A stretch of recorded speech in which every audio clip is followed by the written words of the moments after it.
বেলাল রাদিয়াল্লাহু তাআলা আনহু একদিন মজলিসের মধ্যে হাসতেছে। কি করতেছে? হাসতেছে।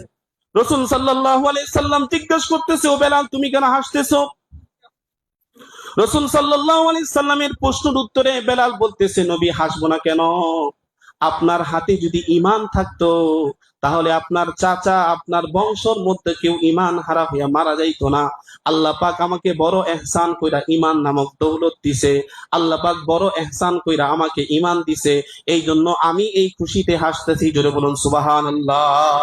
এই জন্য আল্লাহ পাক আমাদের সবচাইতে, যে একজন মানুষের জীবনে সবচাইতে মূল্যবান সম্পদ হলো ঈমান। জোরে বলুন সুবহানাল্লাহ। একজন মানুষের জীবনে যার একটা বাড়ি আছে, একতলা দুইতলা বিল্ডিং আছে, এই কি সফল মানুষ? কথা বলেন।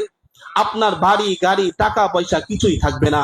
একদিন আপনার নিথর দেহটা এই আপনার বাড়ির বাড়ির এরকম বারান্দার মধ্যে, এরকম উঠানের মধ্যে নিথর দেহ পইরা থাকবে, কেউ থাকবে